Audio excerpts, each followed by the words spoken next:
Heading north from the plains of Pakistan and into the foothills of the Hindu Kush Mountains lies one of the country's most spectacular regions. Chitral's peaks are so high and remote that its summits seem to touch the heavens. Isolated in its deep valleys are colourful, independent tribes, such as the Kalash people, with unique festivals and traditions.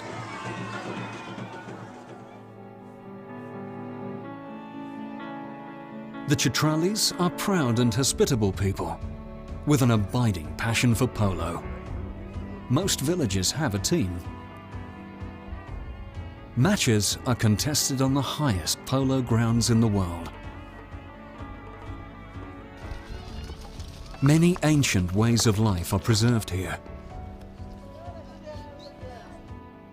but also protected among these towering peaks is one of Pakistan's hidden gems, Chitral Gol National Park.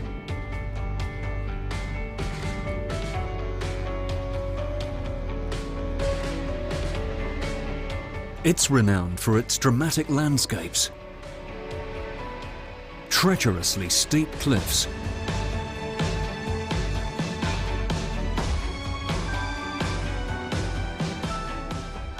and for one extraordinary animal in particular,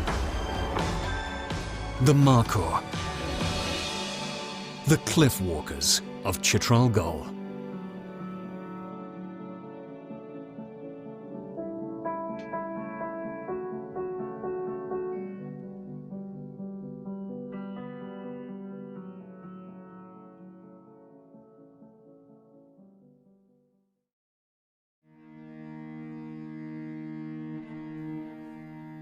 Chitral Gol is one of Pakistan's least known national parks. It's tucked away in the Hindu Kush Mountains, one of the most inaccessible parts of the country.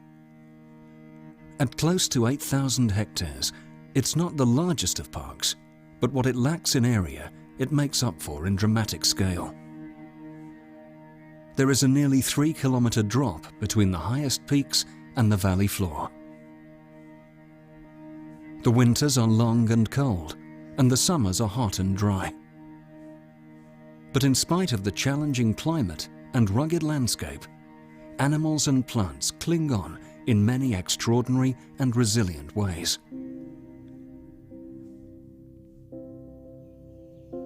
On the upper slopes, there is so little soil that deodar trees spread their roots over the resistant rock. Anchored like this, deodars can reach 25 meters in height. But it takes them centuries. Slowly but steadily, some live for 1,000 years or more. The stately deodar is Pakistan's national tree. In fact, Chitral Gol National Park is a sanctuary to 4 of the country's national treasures, including the national bird, the chakur or rock partridge, the national plant, jasmine, and, most iconic of all, the Markhor.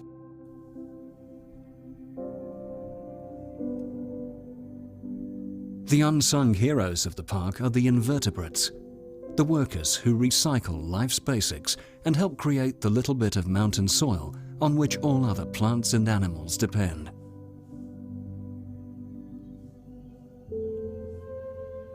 From the top of the valleys to the bottom, late summer is the time for life to flourish. A great variety of plants have found ways to hardy themselves against the cold winters and to take advantage of the warm summers.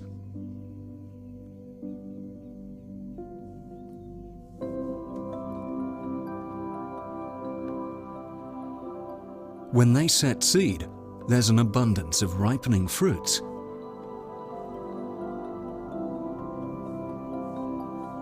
On which Chitral Gol's many species of bird will fatten up.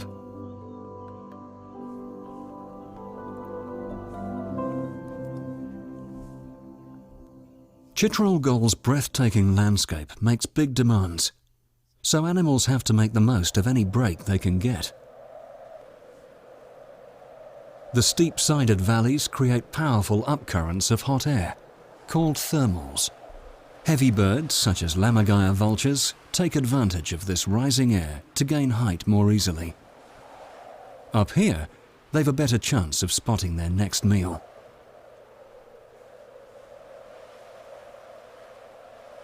Even the mighty golden eagle is pushed to extremes. Like all large animals, it must cover huge distances to find enough to eat.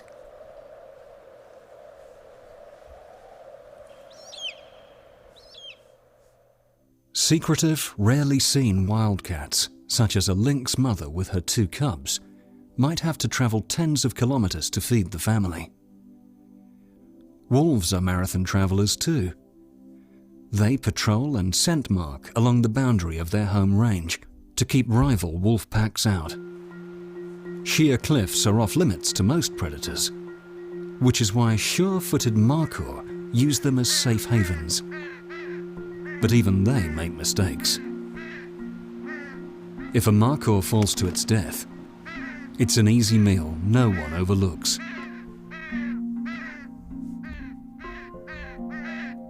The vulture isn't always the first to arrive, but it easily bullies the ravens to one side.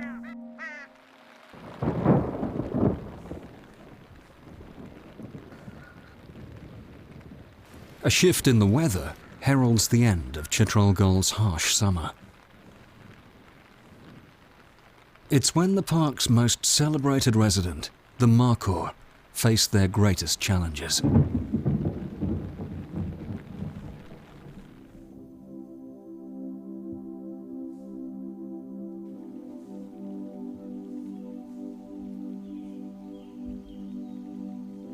From Chitral Gol's highest peaks, autumn chill descends through the valleys.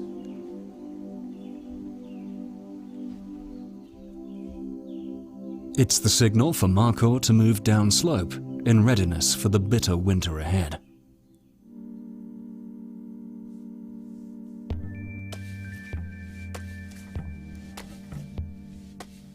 Markhor are one of the largest wild goats in the world. Males can weigh over 100 kilos, and their impressive corkscrew horns are often over a meter long.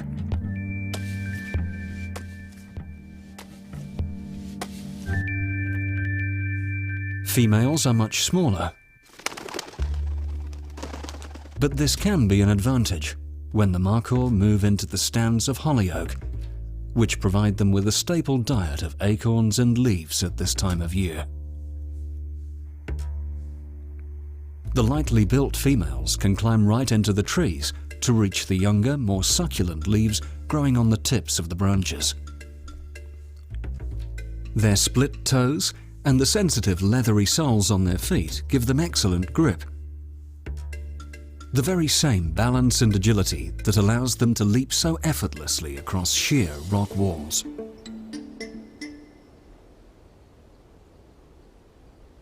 The males are powerfully built, and their balance is extraordinary too, but they're simply too heavy to climb a tree.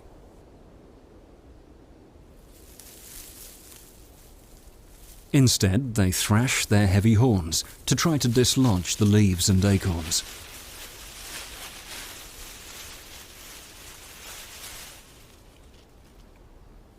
Once the food has fallen, size trumps agility.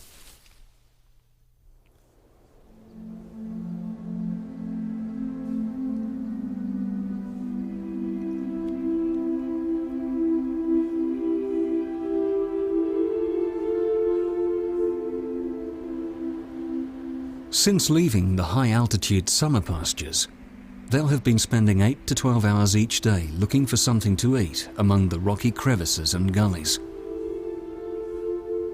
Females, together with this year's young, huddle into small herds, as much for safety as anything else. There's always danger about.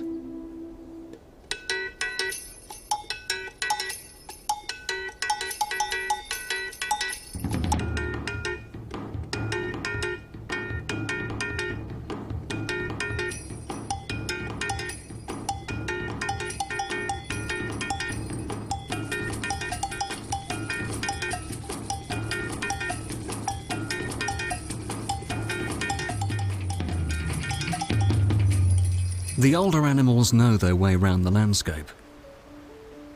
The youngsters need to learn, not just escape routes, but where to find an essential ingredient that's missing from their normal diet. It's on the other side of this mountain stream.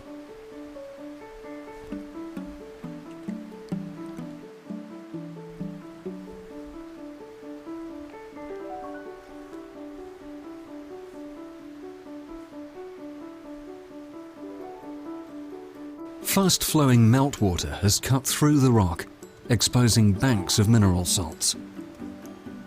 The markhor need to lick at the rock salt to make sure they get the supplements they need.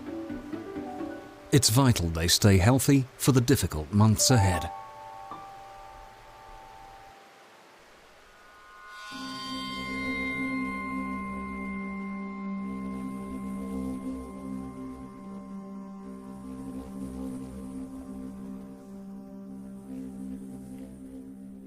In the first 2 weeks of December, the male markhor face their toughest time of the year. The males mostly live alone, but now they seek each other out.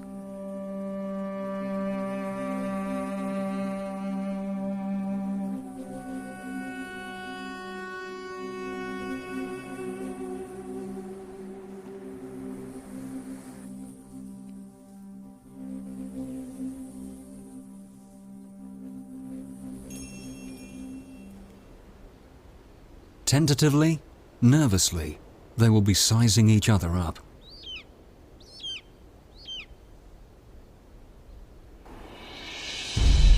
After days working out who has the best chance of mating with the nearest females,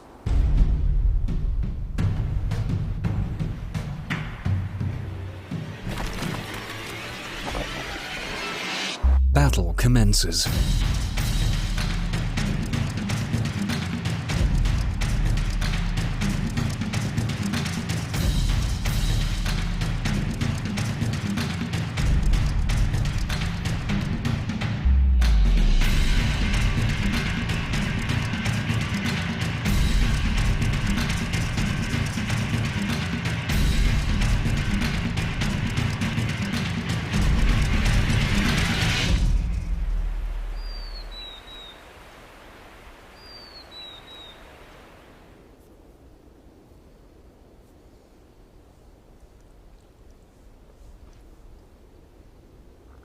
It's not just their size and power that counts.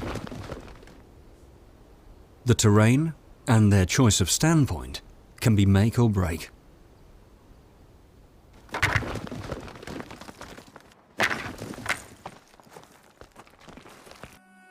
The stakes are so high, the tension and clashes continue well past sundown.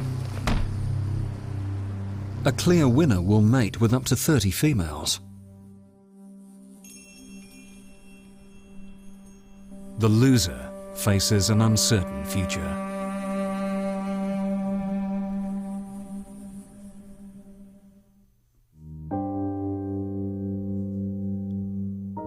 With snow already dusting the higher slopes, life's about to get even harder.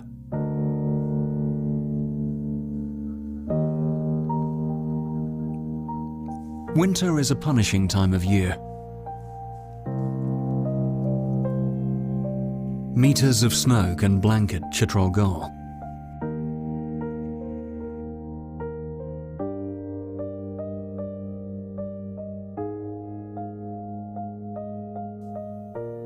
The markhor remain at lower elevations, still reliant on the hollyoaks to keep hunger at bay.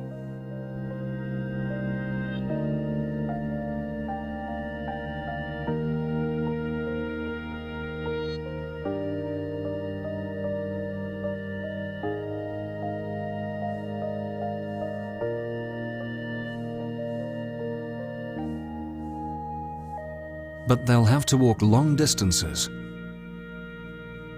across icy rock to find new sources of food. They regularly need to leave the park and feed in the adjoining valleys. And this is when wildlife and the people living around the boundary of Chitral Gol National Park together feel the pinch.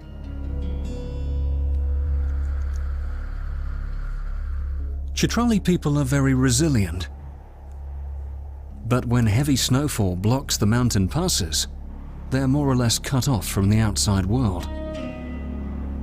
Because it's so cold, fuel is in short supply. Families rely on what they find around them for basic needs. Like Waka Muhammad. Especially in winter, we rely on wood for cooking and staying warm.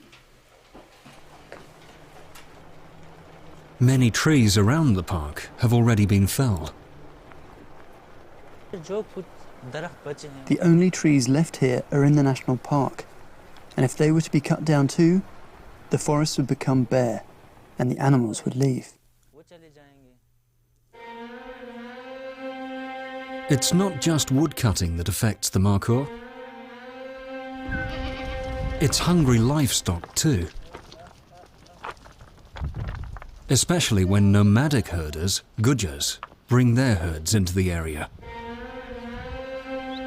Decades ago, there was enough food for everyone. Now, it's a different story. As the winter wears on, the grazing wears out.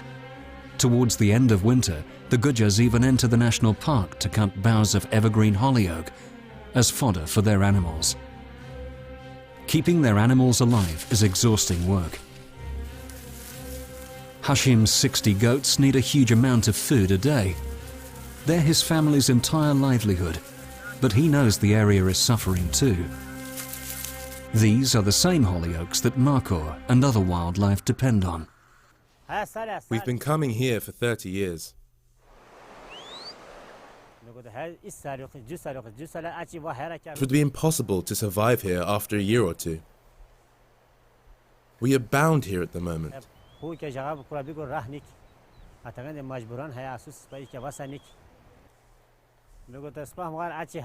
The forest is near to its end, and after that we will need to go beyond this place. The nomadic gujars will move away, but local herders have no other option but to stay here.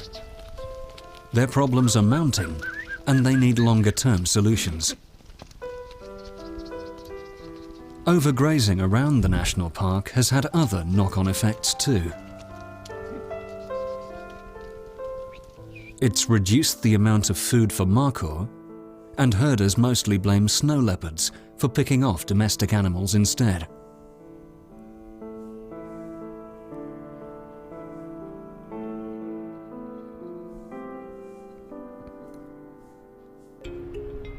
Predators have even stalked right into villages to attack herds gathered in stone corrals. Traditionally, villagers have protected their animals in open enclosures.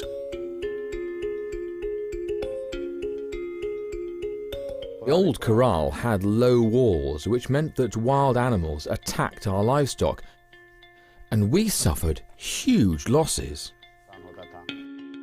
The Snow Leopard Foundation, keen to improve the prospects of both snow leopards and herders, has stepped in to help. Firstly, they have helped fund new corrals.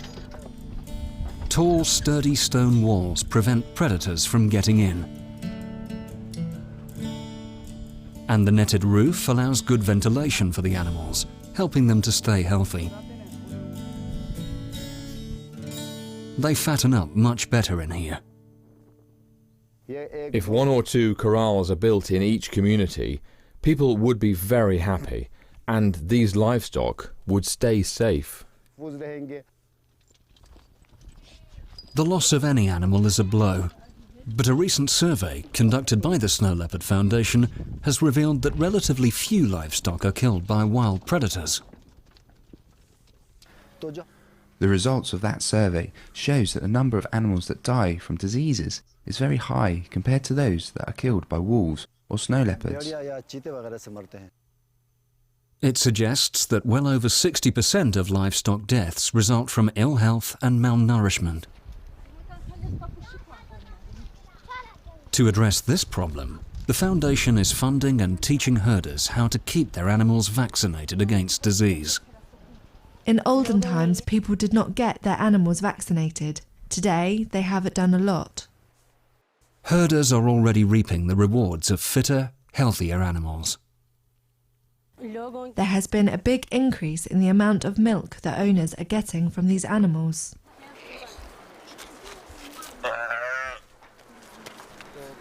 The animals become healthy, their milk production increases, and their meat gets better. As a result, people are benefiting economically. Through raising awareness, and with relatively simple measures, the day-to-day life of local herders has improved.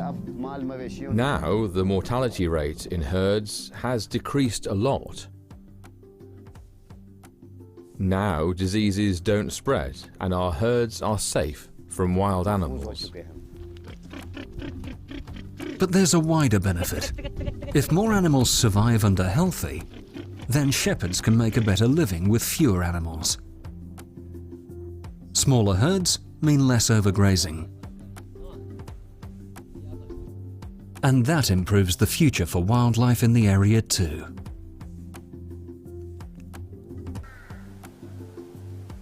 Land that was previously exhausted can be rested, and trees and shrubs allowed to grow back.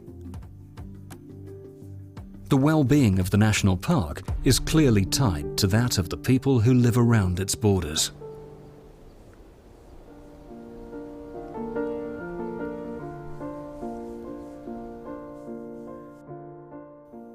For some locals, the mutual benefits are already very clear.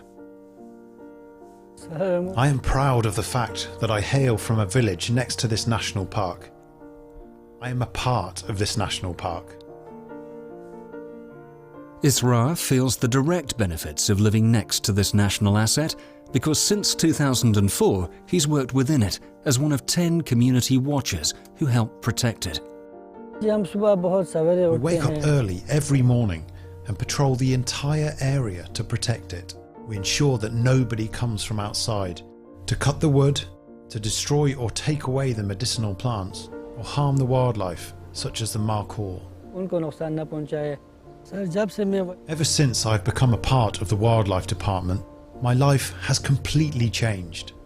The monthly salary I receive is quite enough for me to support my children and myself properly. But there are many other ways in which local people can engage with and benefit from conservation. In the Chitral town market, traders are doing brisk business selling tree saplings which they've grown. Some customers buy trees to make their gardens beautiful, but it's also important to replant hillsides that have been logged or overgrazed, as Akbar Ali well knows. The heritage that has been lost, it is our duty to replenish it. If we are going to clear it away unchecked, then there would be floods and other natural disasters. Landslides and floods have increased in recent years. Planting trees helps to bind the soil and controls the runoff of heavy rain. If less topsoil ends up in the rivers, the yield from crops improves too. As well as easing the pressure on the landscape, replanting the hillsides offers ways to make money.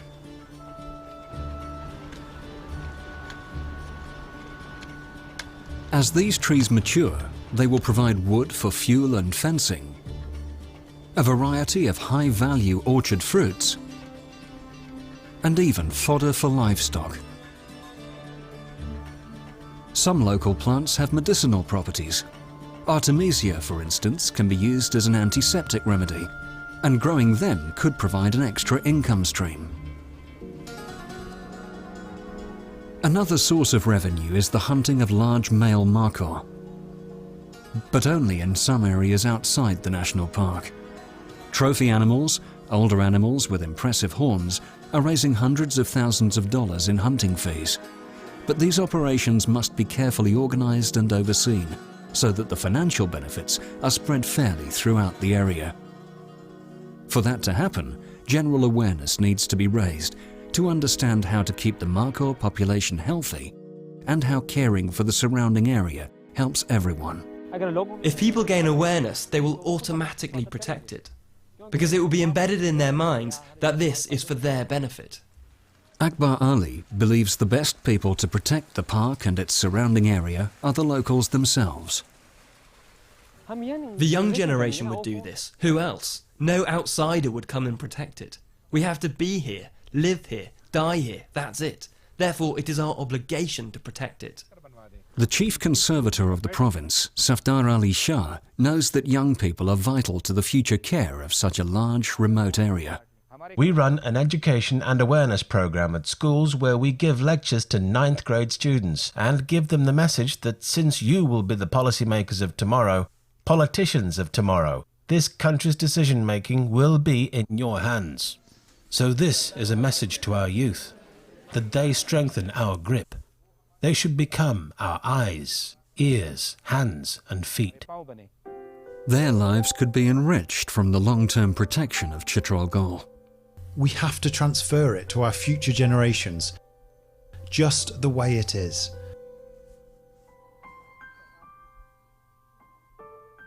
So that they will be happy, seeing it as it is. What else could be of greater happiness to us? It's essential that local communities engage their hearts and minds with this challenge, because the day-to-day protection of such vast, rugged terrain is a daunting job. Every day, and in all weathers, just a small handful of staff walk miles and miles, patrolling the park boundaries to make sure animals and plants are kept safe.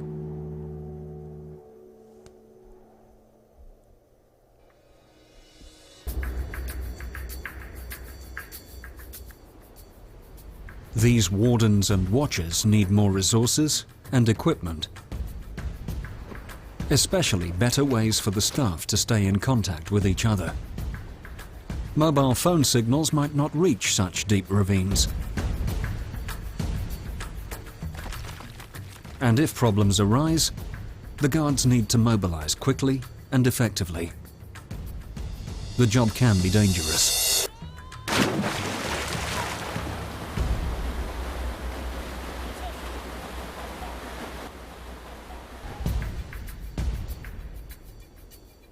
On top of this, and even though the Wildlife Department has limited funds, they need to monitor numbers of markhor and other animals that live in the park.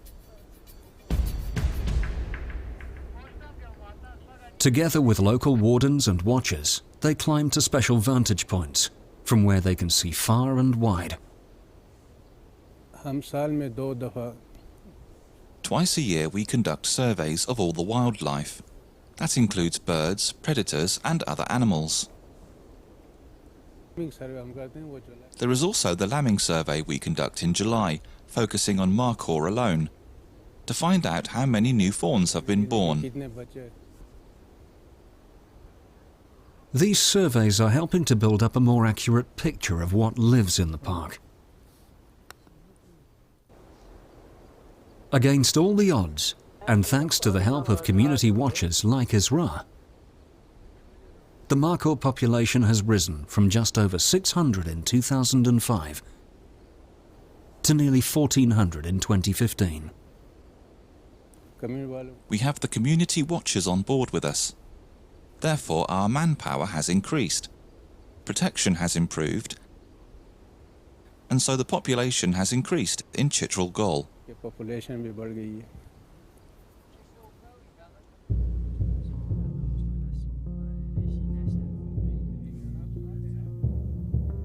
With wildlife numbers on the up, the park could become a great draw for tourists. When we come from the cities, we are coming to feel something different.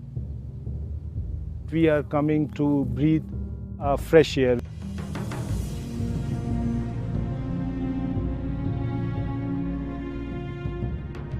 I didn't know much about the natural park, but now I'm here and I see these trees, the mountains, and I'm so inspired. The whole view, it's beautiful.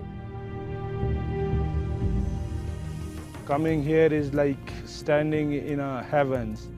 It gives you a serenity, like you can feel like you are out of the world.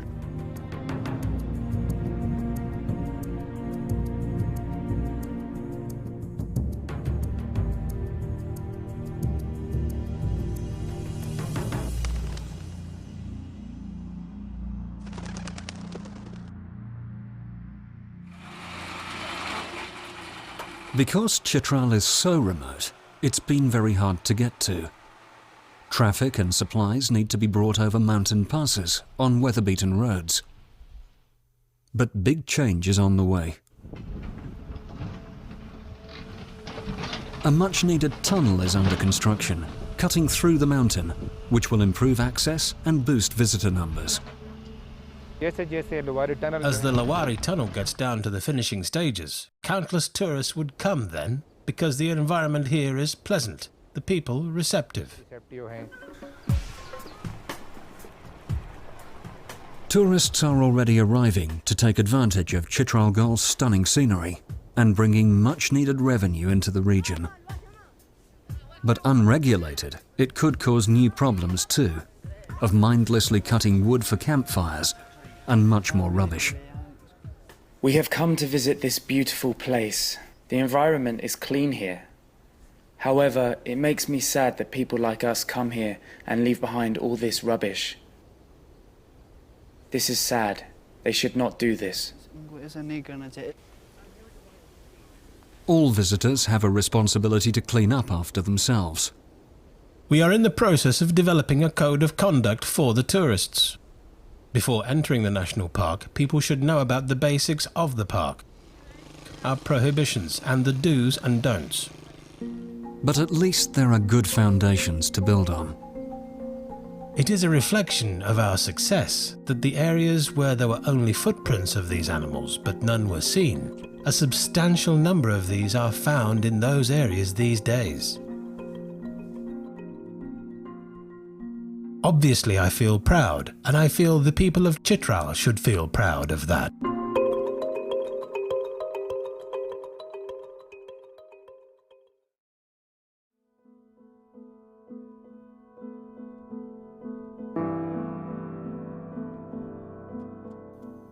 Wildlife is an indicator of the health of an ecosystem. Chitral Gol is an amazing success story, and therefore a positive sign. With limited resources and in challenging terrain, staff have done wonders improving wildlife numbers within the park. Good lessons have been learned, especially the positive involvement of local people. Valuable experience which can be shared elsewhere. The next generation are well placed to carry on the good work. If they learn how special they are and how their lives will be enhanced through care of their surroundings, then both they and the extraordinary cliff walkers of Chitral Gol can flourish well into the future.